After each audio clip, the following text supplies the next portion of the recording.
to my channel. My name is Bethany if you're new here, and I do motherhood and lifestyle videos here on my channel.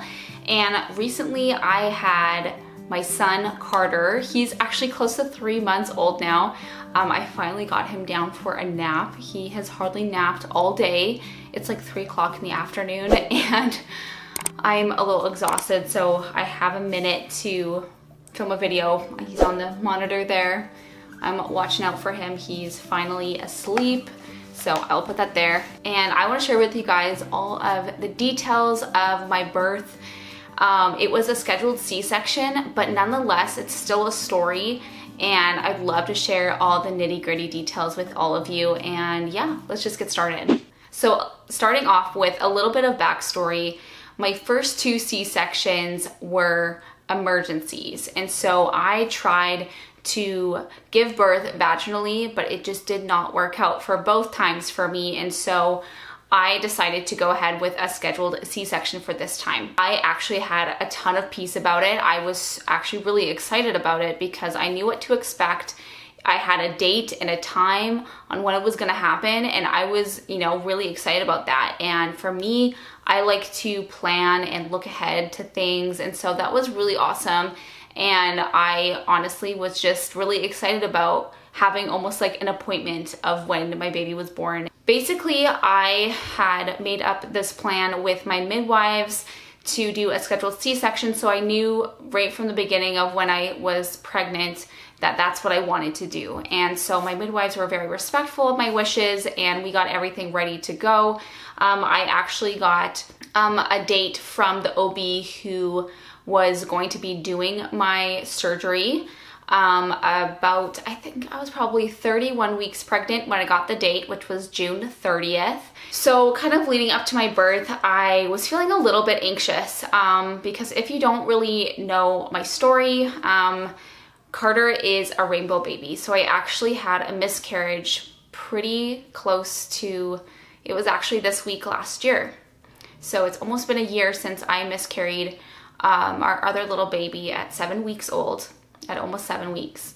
And so I was feeling a lot of anxiety the last 2 weeks of Carter's pregnancy, just because I was like, okay, I am so close to being done, but he's still not in my arms. Like, he's here with me, but he's not like okay completely. And I think that comes a lot with pregnancy after loss. And so I was feeling a little bit anxious, but I was glad that I had my at-home fetal Doppler just to check on his heartbeat, make sure like that he's still okay in there.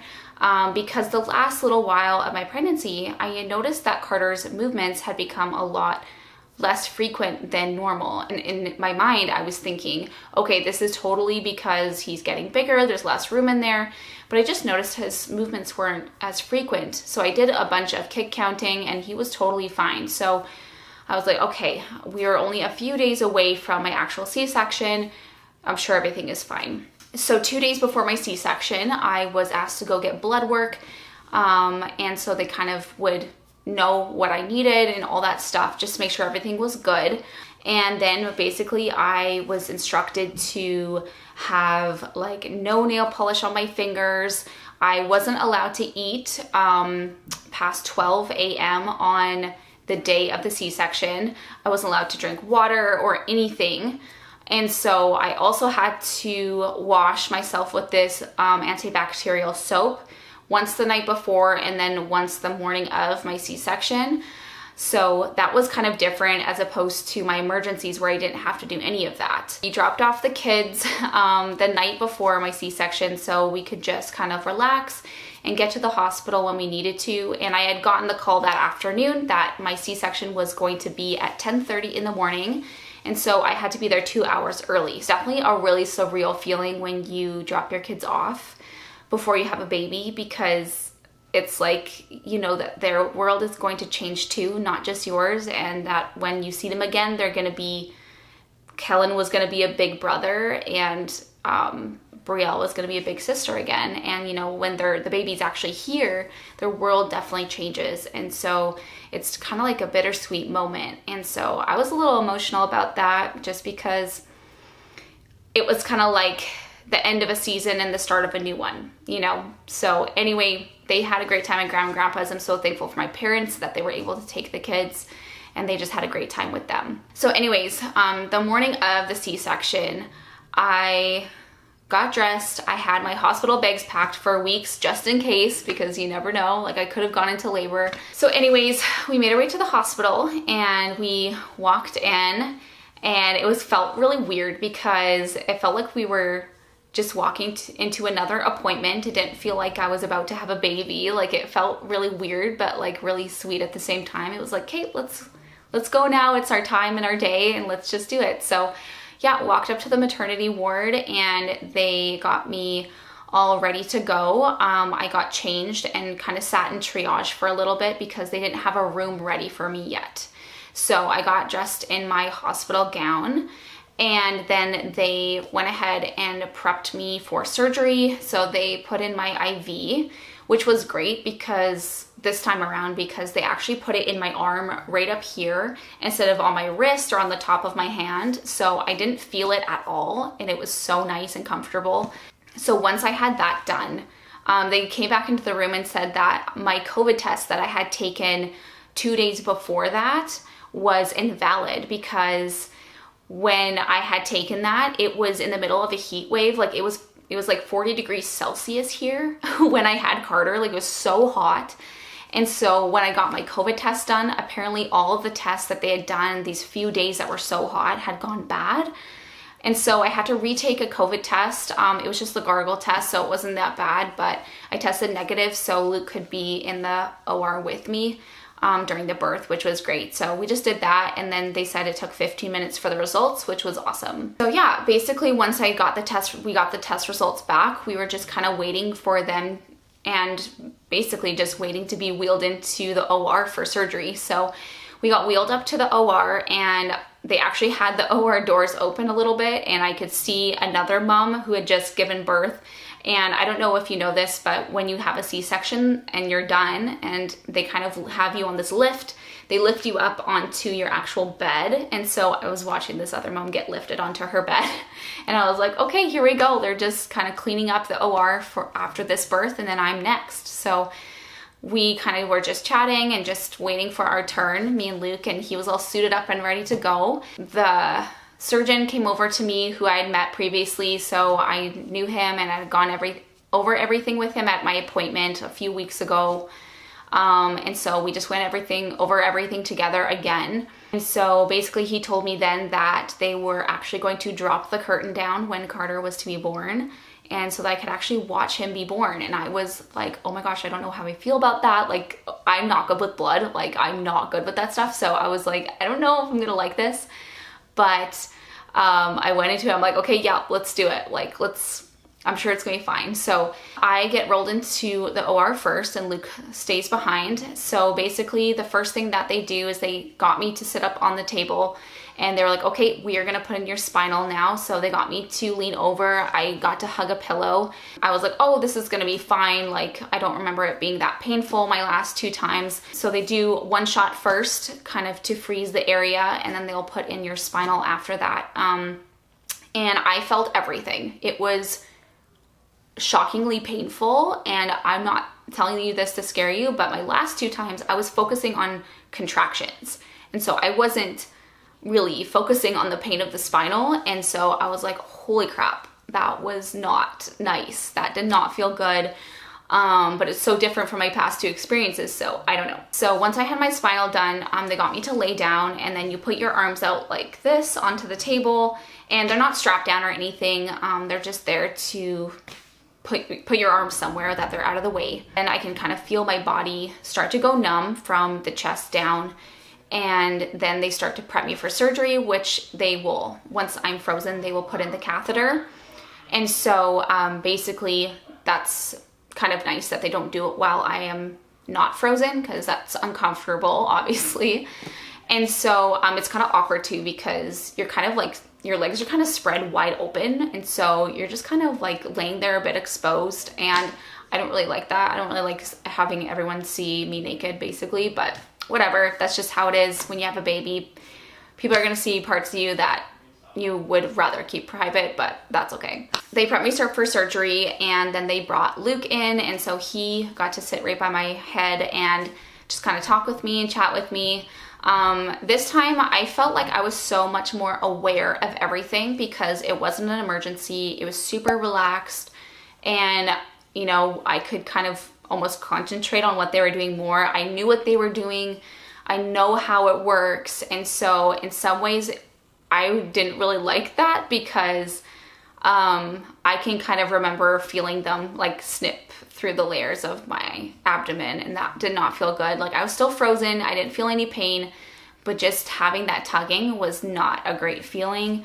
So about 15 minutes went by, and they were really like pushing on my body. Now, if you remember Kellen's birth, this is very similar to his birth, where they were pushing on my body so hard and so much to get him out. Like he was really stuck in there. And this was the exact same thing with Carter. So Carter was really stuck in there, and they were really reefing on my body. I had two grown men trying to squeeze him out, push him out. And then I also had the anesthesiologist behind me holding my body down. So he was holding me from my sides up here, like holding me still while they were trying to get him out. And so basically this had gone on, and they're like, Kate, he's about to be born. So they dropped this solid curtain, and then they had this clear curtain there, and then I saw them like pull him out. I saw his face and his head come out of my body, and he started to cry, and it was so cool. They actually did have to use forceps to get his head out, which again is very similar to Kellen, which is wild because I did not expect them having to do that twice, but those boys were just really stuck in there. But anyways, so they pull his head out. I can see him. I start to bawl. It was such a euphoric moment. It was this amazing connection that I had never had with Brielle or Kellen because it was always a solid curtain, and then they would bring them around to me instead of me seeing them actually physically come out of my body. So that was so amazing. And I really can't describe to you that feeling. It was truly beautiful to me. It was so incredibly beautiful. And so they were trying to get his shoulders out. And so he got a little stuck in there, but they got him out. He was kind of taken to another room, and Luke went with him, and they weighed him and made sure he was okay. Luke got to cut the cord and all that stuff. It was super sweet. And then they brought him basically back to me in about 3 minutes, and then they put him on my chest, and I got to see him all wrapped up and just kind of have that special moment. It was super sweet.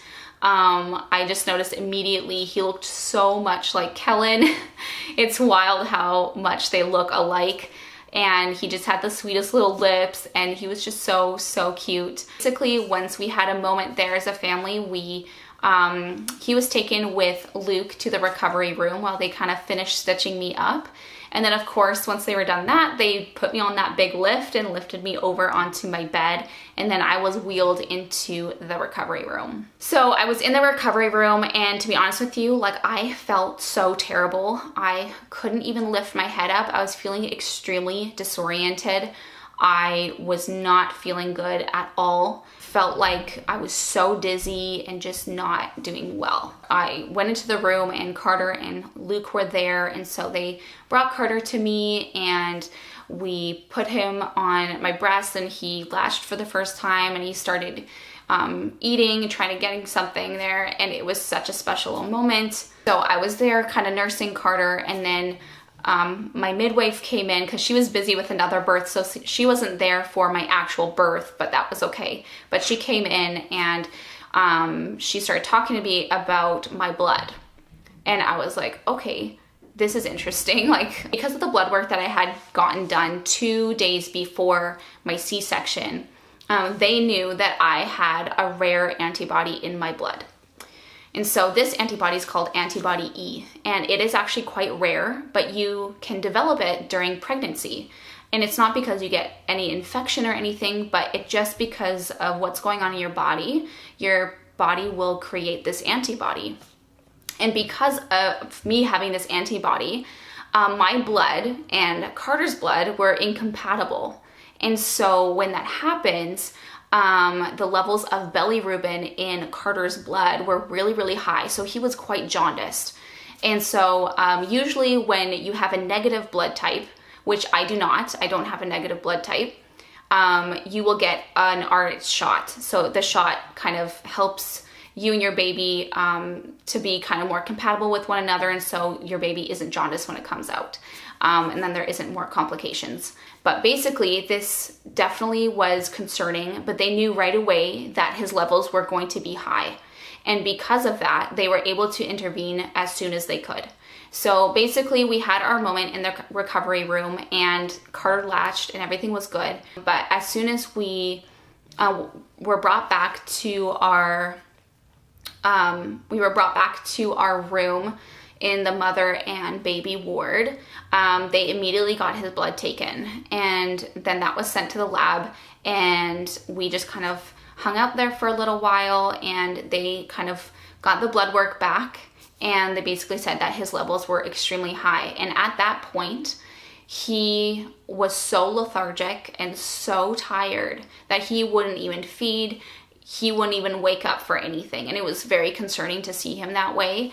It was really scary. And so they immediately wheeled in these UV lights for him to be put on so that the jaundice, or the bilirubin could come out of his blood a lot faster. And so I basically started to pump and give him some colostrum that I could, and I pumped quite a bit, which was great. So because of all the colostrum that I had early on, the bilirubin levels came down very quickly because they were almost 100% positive that he was going to have to be in the NICU. His levels came down so quickly that, first basically 12 hours, that they were like astonished by that. And I think it all has to do with the amount of colostrum I had, which I am so thankful for. And so he was peeing a lot, and he had his first poops, and that was really helping getting all of that out of his system. And same with the lights.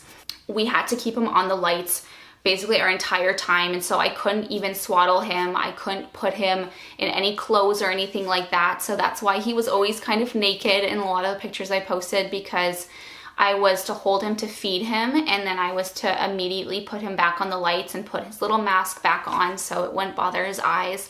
So I felt like I didn't get a chance to just kind of sit and be with him. I always had to put him back onto the lights. Our nights were not great because of that, and I kind of went into this a little bit on my 24 hours with a newborn video that I had made. So you guys can go watch that. That was kind of like the first, it was like the day after I had him, and I kind of went into detail about all that stuff. But basically, we were able to leave the hospital after about 2.5 days. So his vitals were looking good, and his bilirubin levels came down low enough that he was safe to go home. And we went home about 2.5 days later. There was no visitors allowed in the hospital, but it was so sweet to have the kids come up to the maternity ward. And so as soon as we came out of the doors, they were there waiting, and it was such a special moment where they got to meet Carter and everything. Anyways, if you want to see like their reaction to that, I did have a video of us going home from the hospital as well. So I have a bunch of other content that kind of goes along with this story, which is great. You guys can go watch the birth vlog and all that stuff that kind of shows you what happened. So that's where I'm kind of gonna end today's video. I hope you guys enjoyed Carter's birth story. I know it's not maybe as exciting as a labor and delivery, but a scheduled C-section I think is still so beautiful, and I can truly say that this was the most redeeming birth experience that I've had, and it was truly special. So thank you guys again so much for watching, and we'll see you guys in my next one. Bye guys.